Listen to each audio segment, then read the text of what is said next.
너는 은밀히 행하였으나 라는 말씀의 제목으로 주의 말씀 함께 나눠보고자 합니다.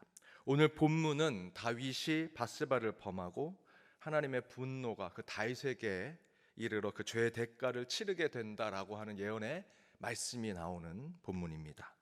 이미 아시는 대로 다윗은 항상 중요한 순간마다 하나님께 아뢰고 기도하고 간구하는 자였습니다. 그런데 밧세바를 범하는 순간에는 다윗은 하나님께 묻고 나아가지 않았습니다. 그것이 죄인들의 특징이겠지만 그것에 하나님께 가까이 있었던 다윗조차도 그 죄인의 본성이 드러나게 되니 하나님께 늘 가까이 하면서 하나님께 묻고 간구하던 그 모습을 버리고 죄인의 본성대로 하나님께 멀리 있는 자가 되더라라는 것이죠. 그런데 바로 그 다윗이 그 범죄의 순간 하나님과 멀리 떨어져 있는 영적 상태를 오늘 본문에서는 이렇게 증거하고 있습니다. 오늘 말씀의 제목이기도 한데요, 12장 앞부분에 너는 은밀히 행하였으나, 너는 은밀히 행했다 라는 것으로 우리 이 인간이 가지고 있는 죄의 본성으로 드러난 죄의 모습을 표현하고 있습니다. 하나님으로부터 멀리 떨어져 있어 죄와 가까워지고 악한 삶에 다가가는 우리의 모습을 오늘 본문의 성경은 은밀한 중에 범죄하는 자, 아무도 보지 않을 거라고 생각하는 그 순간 우리의 죄와 허물을 보이는 것, 그렇게 증거하고 있다라는 것이죠. 바로 그 우리가 범죄하는 그 순간에 그 범죄의 장소, 시간, 아무도 알지 못할 것이다 라고 우리는 생각한다. 그래서 바로 그 다윗의 범죄를 은밀한 중에 범한 것이다 라고 표현합니다. 성경에서는 바로 그 은밀한 중에 범한 우리의 죄의 모습을 또한 이렇게 증거합니다. 잠언 7장 8절에서 9절 말씀입니다. 함께 읽겠습니다. 그가 거리를 지나 음녀의 골목 모퉁이로 가까이 하여 그의 집 쪽으로 가는데 저물 때 황혼 때 깊은 밤 흑암 중에라. 잠언 7장에서는 그 은밀한 중에 죄를 범하는 그 순간의 장소를 저물 때, 황홀 때, 또한 깊은 밤 흑암 중이다. 아무도 보지 못하는 그 순간에 죄가 이루어질 것이다 라는 것을 얘기하죠. 요한복음 3장에서는 이렇게 기록합니다. 우리 20절 말씀 함께 읽겠습니다.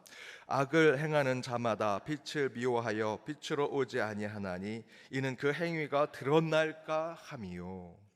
아무도 보지 못할 것이다. 우리 인간적인 마음으로는 감추고 숨기고 가리고 싶은 것, 아무도 모를 것이다 생각하는 그곳에서 범죄가 일어난다. 은밀한 중에 우리의 죄는 나타난다는 것입니다. 그러나 하나님은 하나님이 사랑하는 자녀가 죄를 가까이 하고 악한 삶을 쫓아가려고 할 때, 그래서 하나님으로부터 멀어지는 그 은밀한 순간 범죄하려고 할 때마다 하나님은 우리에게 채찍을 드시고요, 영적인 훈계를 통해 우리를 회개케 하십니다. 다시 하나님께로 돌아오게 하신다라는 것이죠. 앞에서 읽었던 요한복음 3장 20절에 악을 행하는 자마다 빛을 미워하여 빛으로 오지 아니하나니 이는 그 행위가 드러날까 함이요 라고 하지만, 하나님을 사랑하는 자, 하나님이 사랑하는 자, 그 자를 붙들고 다시 그를 돌아오고 회개하는 자리로 오게 하시기 위해서 하나님은 이렇게 하기를 원하신다. 그 다음 구절에 이렇게 얘기합니다. 우리 21절 함께 읽겠습니다. 진리를 따르는 자는 빛으로 오나니 이는 그 행위가 하나님 앞에서 행한 것임을 나타내려 함이라 하시니라. 하나님 안에서 행한 것임을 나타나게 하는 것이다. 오늘 본문 12절 앞부분에서도 너를 은밀한 죄를 행하였지만, 너는 은밀한 죄를 행하였지만 하고 하지만 그 이후에 하나님께서 뭐라고 얘기하십니까? 12절 후반절에 보면 너는 은밀히 행하였으나 나는 올 이스라엘 앞에서 백주의 이 일을 행하리라 하셨나이다 라고 이야기하지요. 하나님은 우리 인간이 은밀한 중에 범한 범죄에 대해서 백주대낮에 그 죄를 밝히 드러나게 하시고 철저히 그 죄의 대가를 받게 하시고 우리를 철저하게 회개의 자리로 오게 만드신다라는 것입니다. 이처럼 우리는 절대로 우리의 죄를 숨길 수 없고요, 가릴 수 없다라는 것이죠. 죄는 반드시 드러나게 될 것입니다. 잠언의 말씀대로 황혼 때, 저물 때, 흑암 중에 내가 죄를 져서 아무도 보지 못하겠지, 나는 빛을 미워하여서 어둠 가운데 죄를 짓는 자로 내 죄를 가리고 싶고 숨기고 싶어서 아무도 모르게 꽁꽁 쌓아놓는 것처럼 살아갈지라도 여러분, 죄는요 반드시 드러나게 된다라는 것입니다. 영원히 숨기고 가리고 영원히 은밀히 감추며 남겨둘 죄와 허물은 이 땅에 아무것도 없다라는 것이죠. 우리가 볼 때는 다 가리고 숨기는 것 같지만, 흑암 중에 아무도 보지 못하는 죄로 있는 것 같지만, 하나님은 다 보고 계시고 알고 계신다라는 것입니다. 모든 곳에 계시며 모든 시간을 지배하시는 하나님은 우리의 일거수일투족을 다 아십니다. 그래서 따라서 절대로 우리는 하나님의 눈을 피해 은밀한 죄를 범하는 자의 자리에 있을 수 없다는 것이죠. 그리하여 우리는 먼저 은밀한 죄의 자리에 서지 말아야 하고요, 또한 그 다음은 어떠한 죄와 허물일지라도 반드시 밝히 드러나는 자리에서 하나님께 회개하는 자가 되어야 한다는 것입니다. 첫 번째, 먼저 우리는 어떠한 순간이라도 은밀한 죄의 자리에 서지 말아야 한다라는 것을 지키는 자가 되어야 합니다. 아무도 모르겠지라고 생각하는 그 은밀한 순간 범죄한 자가 된다면 완전 범죄자가 되어 내가 이렇게 대단한 사람이야, 하나님도 아마 모르실 거야 라고 하는 생각으로 자랑하게 될지는 모르지만 전혀 그렇지 않다는 것이죠. 여러분, 은밀한 중에 범한 죄를 자랑할 이유가 전혀 없습니다. 전혀 그렇지 않기 때문이라는 것이죠. 시편 32편 다윗은 그곳에서 이렇게 얘기합니다. 3절과 4절입니다. 우리 함께 읽겠습니다. 내가 입을 열지 아니할 때에 종일 신음함으로 내 뼈가 쇠하였도다. 주의 손이 주야로 나를 누르시오니 내 진액이 빠져서 여름 가뭄의 마름같이 되었나이다. 내 죄악을 아무도 모른다고 생각할지는 모르지만 하나님은 분명히 아실 것이고요, 나 스스로도, 여러분 스스로도 그 죄악의 불씨에 스스로 고통받게 될 것이다. 아무도 모르는 흑암 중에, 은밀한 중에 내가 죄를 범해서 가리고 숨기고 아무도 모르겠지라고 생각하지만 하나님이 아시는 것, 아니 하나님이 아시기 전에 누가 압니까? 여러분이 알지 않습니까? 은밀한 중에 내가 범죄하였다. 시편 32편에서 다윗은 하나님은 둘째치고 내가 그 은밀한 중에 범한 죄 다른 사람은 다 모를지라도 나 스스로 아니 내 스스로 고통을 받게 될 것이고, 또 하나님이 아신다는 생각에 밤낮 내 영혼을 짓누르게 될 것이고, 내 진액이 빠져 지독한 가뭄을 겪는 고통을 겪게 될 것이다 라고 다윗은 얘기합니다. 곧 은밀한 죄는 우리 스스로를 잡아 가두는 그물이 될 것이다 이야기하는 것이죠.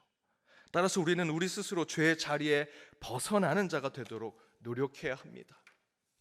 다른 사람들이 우리를 정죄하기 전에, 하나님이 우리를 심판하기 전에 우리 스스로를 그곳에서 고통의 자리에 빠지게 만든다.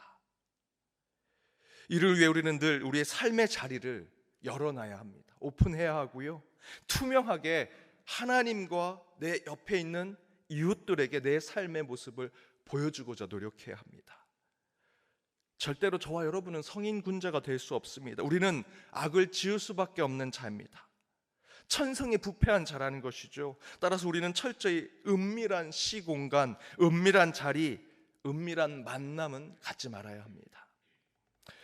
우선 목회자인 저는 가능한 최소한의 은밀한 시간과 공간, 만남을 줄이고자 노력합니다. 교회에서 일을 할 때 저는 이동하는 동선, 장소에 대한, 또 만날 사람에 대한 것을 공개합니다. 우리 목회 협력하는 전도사님께 제 일정을 다 공개합니다. 제 일정, 공적인 교회에서 해야 될 모든 스케줄은 저를 비롯해서 몇 분의 목사님들이 함께 공유하고 있습니다. 특별한 경우가 아니라면 모든 것은 오픈합니다.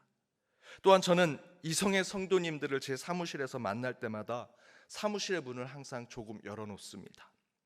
그것은 제 자신을 지키는 것뿐만 아니라 성도님들과 교회를 지키는 것이라 저는 생각하고 있습니다.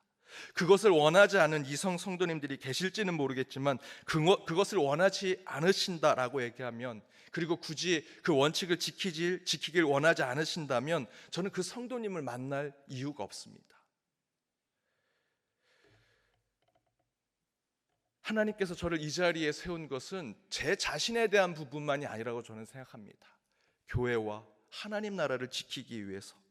그렇다면 저는 항상 제 모습을 투명하게 보여주고 그 가운데 은밀한 중에 죄를 범할 자리에서 피하는 자의 모습이 있어야 합니다. 이성 성도님들을 만날 때 항상 문을 열어놓습니다. 혹시 그것을 서운해하면 어떻게 할까? 하나님, 그러면 제가 뭐 차별하는 것 같기도 하고, 또 그 성도님들이 또 귀한 얘기를 하실 수 있는데 그 가운데 서운함을 주실 수, 오해를 또 줄 수도 있는데 하나님 괜찮을까요?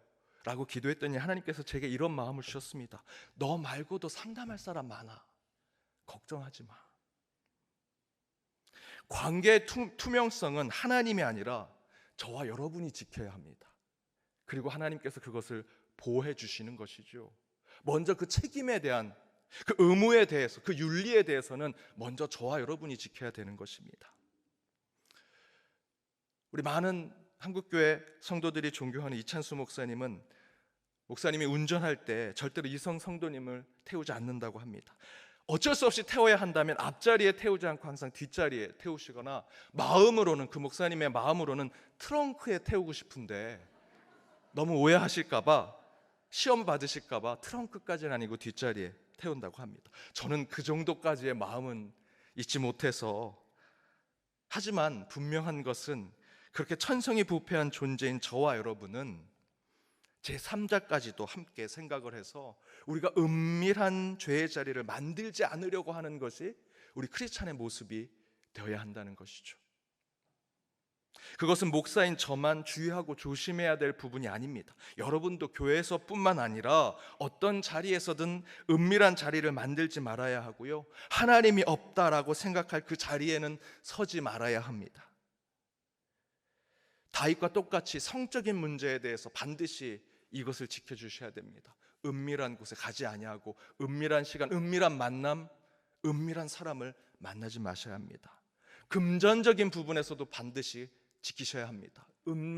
은밀한 금전적인 결에 있어서는 안 됩니다. 교회 안에서는 더욱더 은밀한 금전적 결에는 잊지 말아야 합니다.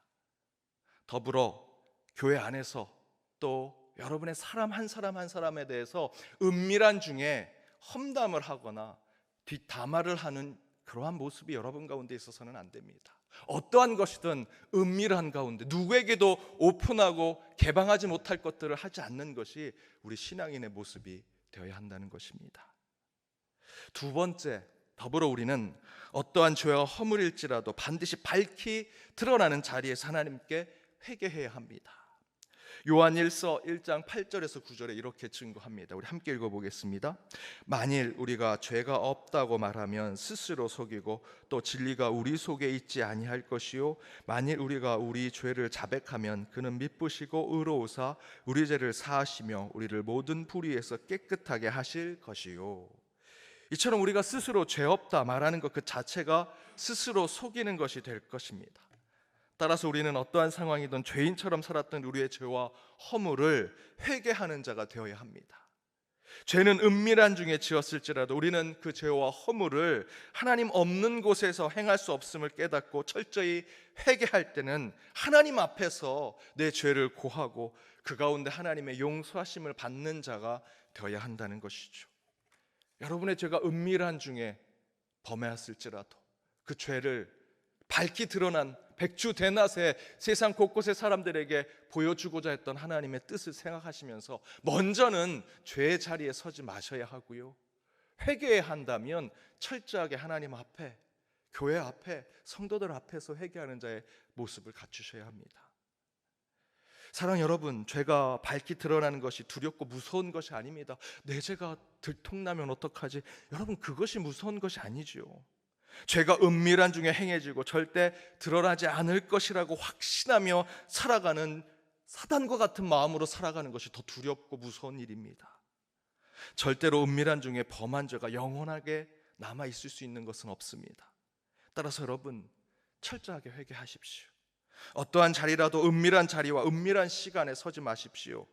그런 순간이나 환경조차 만들지 마셔야 합니다. 세상 사람들에게 오해를 받을지라도 철저하게 자신을 영적으로 책질질하고 죄로부터 멀리 떨어져 가는 영적인 삶을 사십시오. 그때 하나님은 우리의 삶을 인정하시고 저와 여러분을 죄에서 구원해 주시리라 믿습니다. 그렇게 죄로부터 멀어진 삶을 살아 참된 거룩한 주일을 준비하고 나아가는 저와 여러분이 되기를 주님의 이름으로 축복합니다. 우리 함께 찬양하며 결단하기 원합니다. 마음이 상한 자를 2절에 이렇게 기록합니다. 성령으로 채우사 주 보게 하소서. 주의 임재 속에서 은혜 알게 하소서. 주 뜻대로 살아가리 세상 끝날까지. 나를 빚으시고 새날 열어주소서. 성령의 기름을 부으셔서 우리를 새롭게 하여 주옵소서. 우리 이 찬양으로 오늘 말씀을 생각하며 결단하며 나아가도록 하겠습니다.